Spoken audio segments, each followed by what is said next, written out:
At my mom's funeral, my mother-in-law showed up with a smirk. She said, "This house will go to my son. Maybe I should pick a room now." I told her actually, I'm the one getting this house. She argued, but doesn't a wife's stuff belong to her husband? So technically, this house is my son's, right? I sighed. She chirped, "Let's be friends now." I wasn't sure. "What do you mean?" She said, "I'll take over this room." I asked, "Are we living together then?" She said confidently, "Yes, that's the plan. This house is too good to be empty." I was still mourning, but my mother-in-law acted like nothing was wrong. "Why bring this up now? Can't you see I'm sad? This house is full of memories. It was built by my dad and cherished by my mom. I don't want my mother-in-law here, and my husband is letting it happen."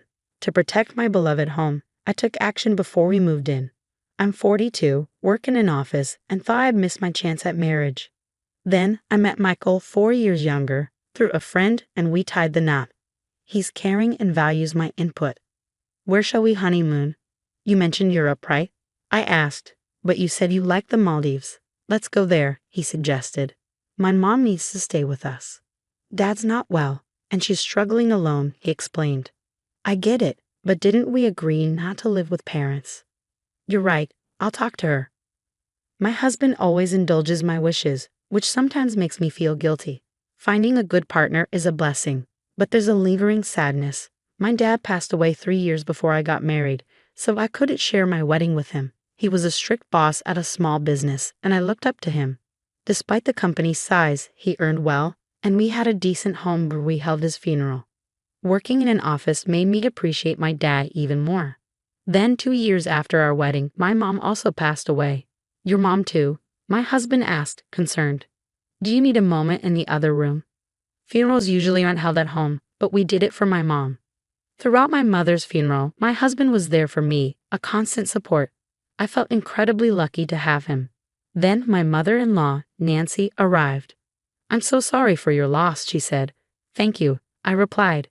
I hadn't spent much time with Nancy before, keeping a respectful distance, but during the funeral, I saw a different side of her. Afterward, Nancy approached me, which wasn't unusual, but her demeanor was strangely cheerful. "Thanks for your help during the funeral. It went smoothly because of you," she said. "Now that it's over, let's drop the formalities." I was surprised. At first, I thought she was being considerate, given my grief, but it soon became clear that wasn't her intention. "Your parents had such a lovely home," I said. "Hold on a sec." She boldly ventured further into the house. "Mom, this isn't a good time. Some areas are a bit messy," I protested. Unfazed, she announced, "Don't worry about the details. What matters is, this house will go to my son. Maybe I should pick a room." I hesitated. "Mom, actually, I'm the one inheriting this house." She smirked. "Your parents didn't have any other kids, right? And doesn't a wife's stuff belong to her husband? So technically this house is my son's, isn't it?" I sighed. "Is that really how it works?" She chirped. "Let's just get along from now on." I paused. "What do you mean by get along?" She confidently replied, "I mean, I'll take this room. You and Michael will move in later, won't you?" I asked, "So we'll be living together?" She declared, "Exactly. It's settled. Such a grand house shouldn't have empty rooms when 2 people can live here. Finally, I won't have to take care of my husband alone. But my mother just passed away, and my mother-in-law is talking about this. Can't she see how sad I am? I'm starting to get angry, even though the funeral just ended. Why would she joke at a time like this?" My husband overheard our conversation and intervened. "Mom, what are you saying? This isn't the time for this." My mother-in-law brushed it off. "Why are you making such a fuss?" But my husband was firm. "Please leave." He escorted her out. "Sorry, she can be difficult." He'd apologized. "It's okay. Thank you for handling it," I said. In that moment, I appreciated my reliable husband. Yet later, I realized his reason for scolding my mother-in-law was subtly different from mine. 10 days after my mother's funeral, as things calmed down, we talked about my family home. Then my husband made an unexpected suggestion. "This apartment is cramped. Shouldn't we move to my parents' house?" I proposed. "You're right. With more stuff and maybe kids in the future, it's better than this tiny place," he agreed.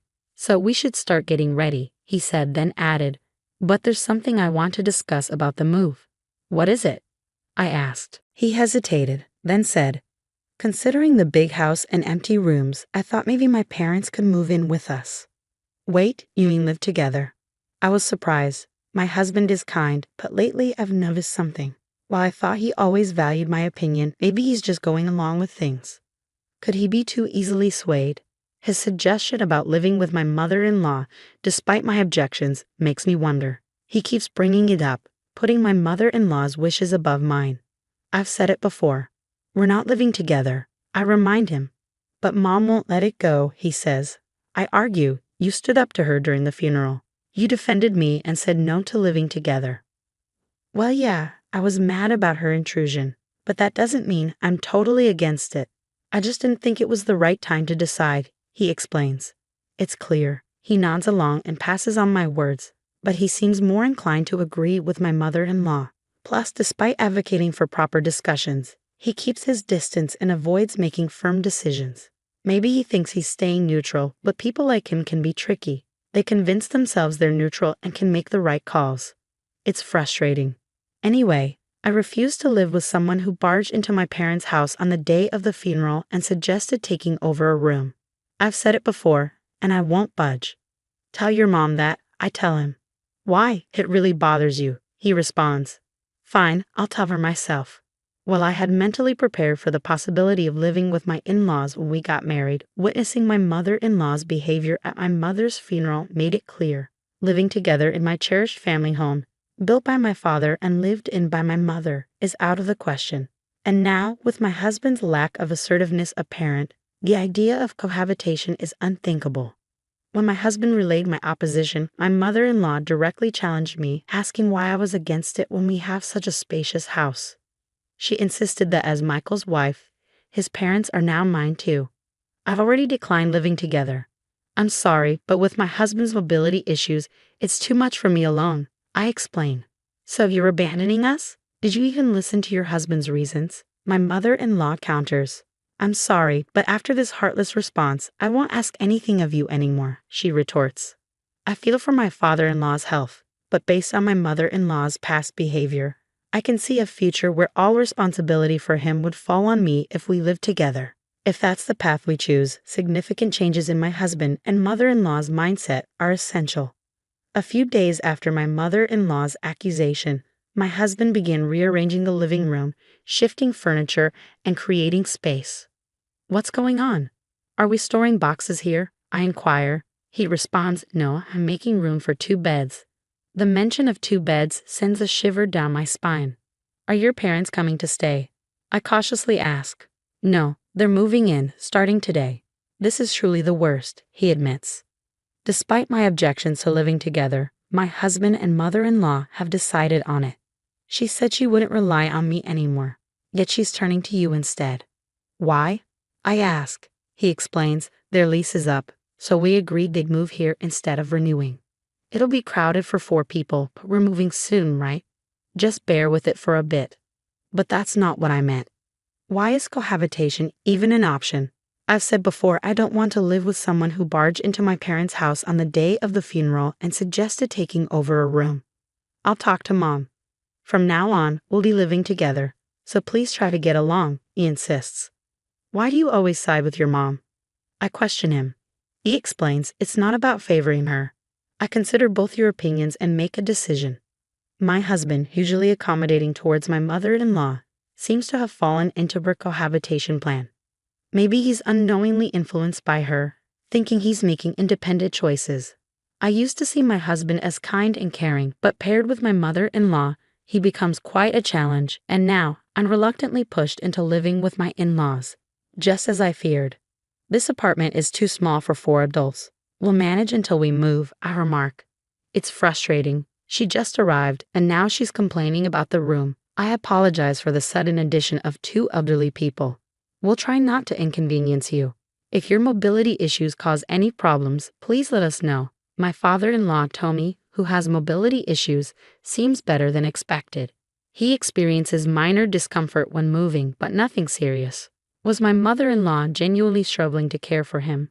He's polite and even offers to do things on his own. Unlike my mother-in-law, he doesn't seem troublesome, or so I thought. Is there a pharmacy nearby? I forgot my medicated patch and need to buy one, my father-in-law asks.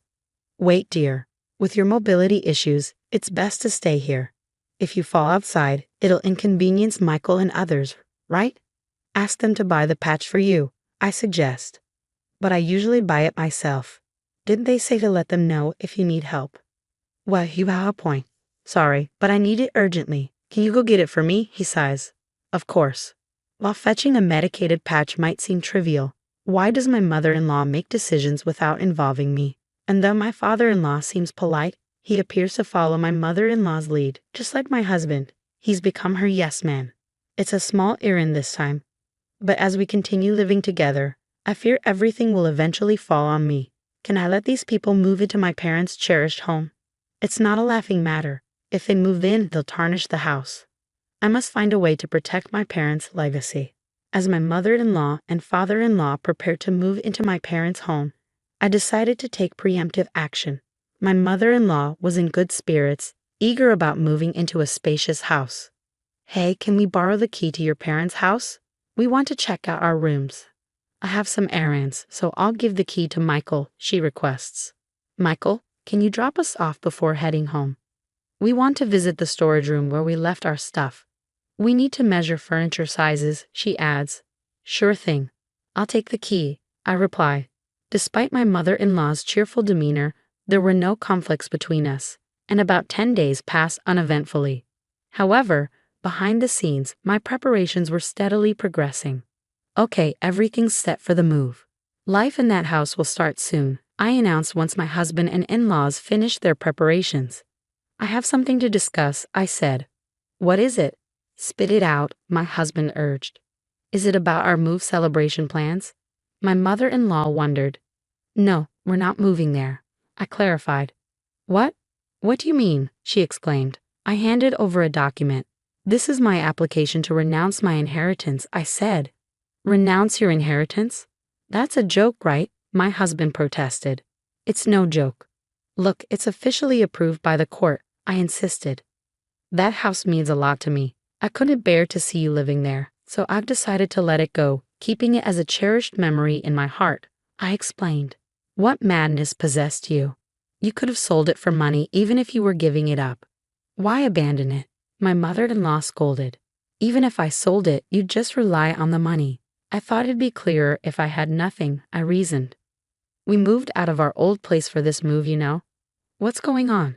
How will you make it up to us? She retorted. I've always opposed living together, yet you forced it on me without proper discussion. So I had to take a stand. I stood firm. Upon hearing that I renounced my inheritance, both my husband and mother-in-law were stunned, their faces drained. They were speechless, their energy depleted. My father-in-law looked puzzled as he watched them. But I'm not backing down, Michael. I pressed on. I've been considering divorce. What do you think? Divorce? My husband stumbled over the word. Michael, you should divorce this absurd wife immediately, my mother-in-law chimed in. I had expected her immediate call for divorce. What I wanted to know was whether my husband could make his own decision at this crucial moment. If he yielded to my mother-in-law now, our future together would be even more challenging. Even being suddenly asked about divorce is troubling, Mom, my husband muttered. His response was pending, but my determination to go through with the divorce had solidified. Fine, divorce is the only option, my mother-in-law snapped. Michael, it's unavoidable. Your mom is adamant, my father-in-law intervened. Well, it seems you also want a divorce, and maybe that's for the best. Even in significant decisions, my husband and father-in-law remained yes-men to my mother-in-law. And now my husband's words made it seem like he was changing his mind for my sake.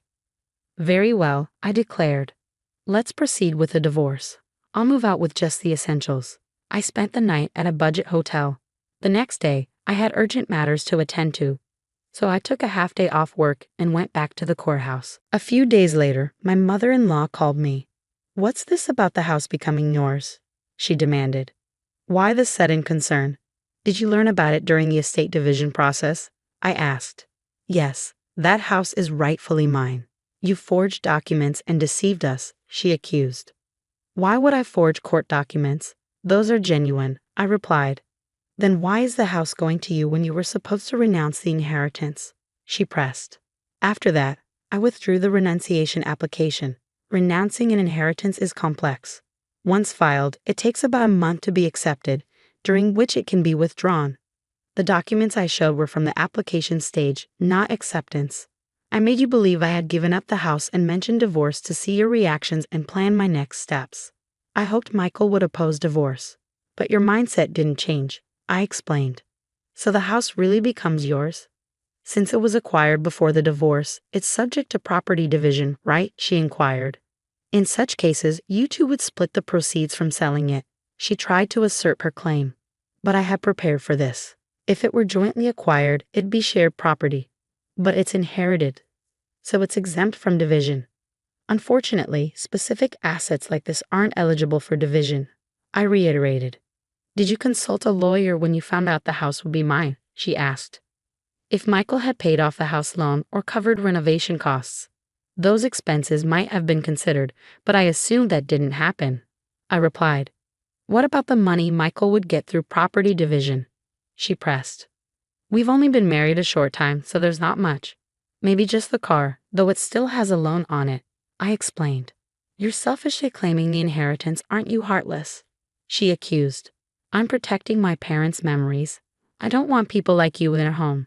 If you have further complaints, consult a lawyer, I responded firmly.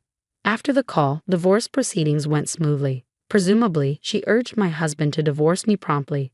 Regardless, the divorce was finalized, and I no longer had to deal with my in-laws. I felt relieved, as if I'd safeguarded my father's home. After I moved out, my former in-laws stayed in the apartment my ex-husband and I used to share. It wasn't spacious, so even with one less person, it must have felt cramped. They explored other housing options, but faced challenges due to their age. Eventually, my ex-husband rented a smaller single-family home for them to live in together. Though smaller, it's still a house, so the rent is likely higher than for the apartment. He'll need to support them going forward. My ex-husband is in for a tough time. My former mother-in-law was excited about the large house my father left behind, but now she's settling for a smaller home. I imagine she's disappointed. As for me, I've started a new life in my parents' house. It feels comforting, as if they're still with me. If you enjoyed this story, consider subscribing to the channel. Until next time.